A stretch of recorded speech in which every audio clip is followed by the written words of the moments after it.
Good evening, good morning, good afternoon, whenever you're viewing this. I'm here with my information that I got from this week's lesson. Just focusing on two of the sections that I saw were not necessarily more important than the others, but there was a lot of information that you see on the surface, but you don't really think about until you do further research, like the research that was presented in these articles. So the two that stood out to me were the privatized prisons and then the supermax prisons.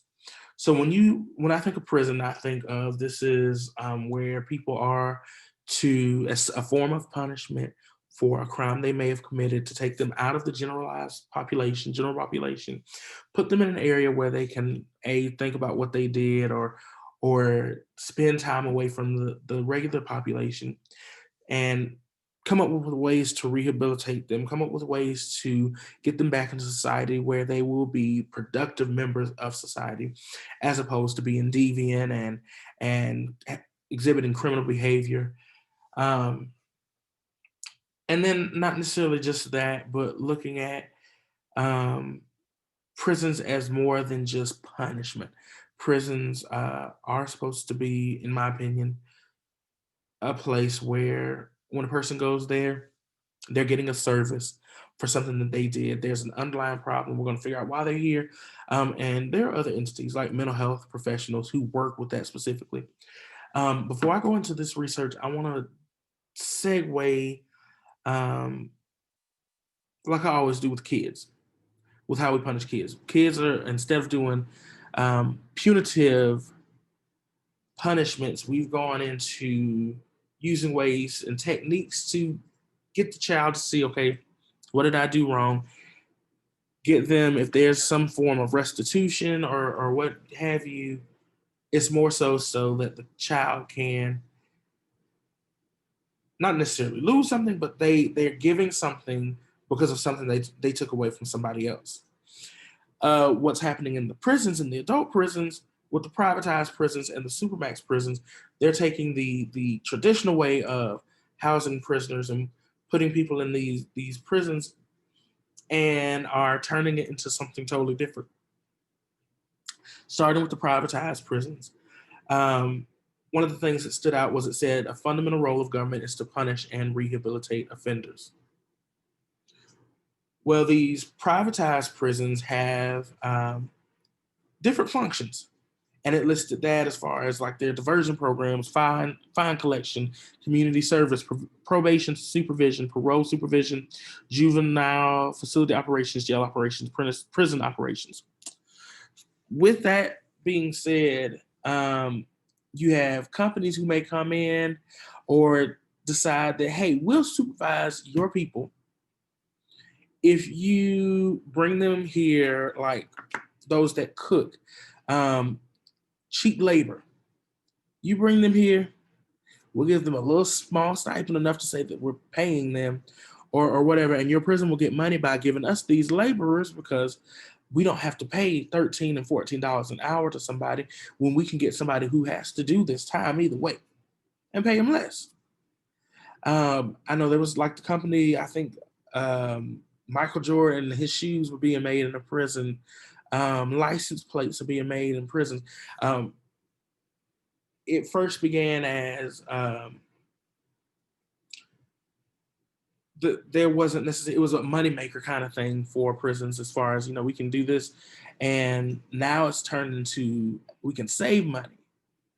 So if we get the prisons to do this, we bring this company in and say, okay, we'll have this contract with you. Instead of spending this large overhead, we're going to spend a lot less. And now what you're doing is taking away from getting to the needs of that prisoner, and they're having to work and they're having to do. And granted, yes, they're people need to be held responsible for the crimes that they commit. One of the things I liked was where it did break down the benefits and then it also gave the cost and the harms. Some of the benefits were it was cost efficient, improves outcomes, identifies innovative solutions. So as opposed to somebody sitting there for months and months, they can, be productive and do something else. But on the other hand, their needs aren't necessarily met.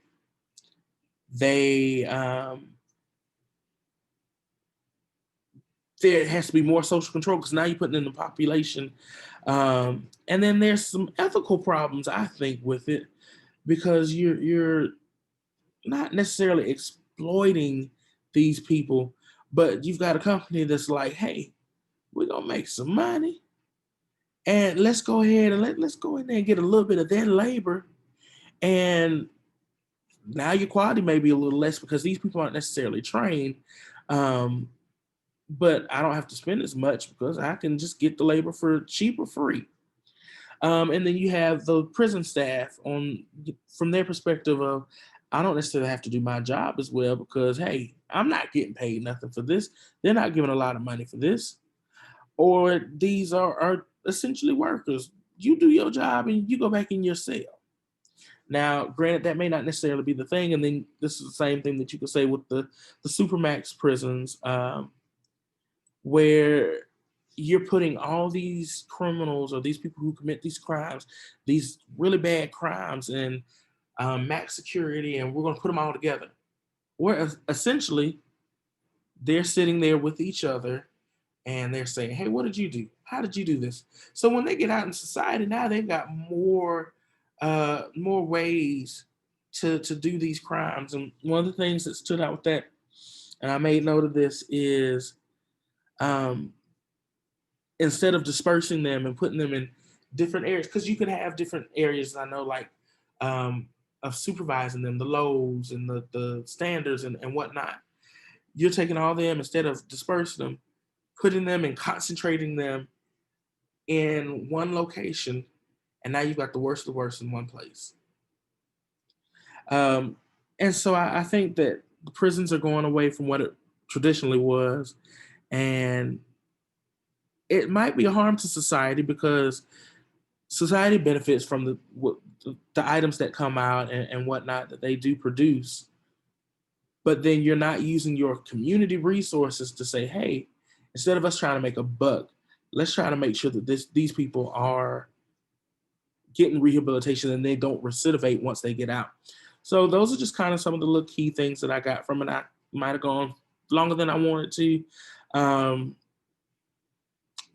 One more thing, and with us going from what it used to be to what it was, people recognized it. And I know that the article said in 2016, um, they were trying to stop or decrease the amount of privatized prisons. And later in 2017, under new leadership, the government said, we're going to go back to that older policy and use these private prisons when we think it's necessary. And so, as far as the policy side of both of those, um,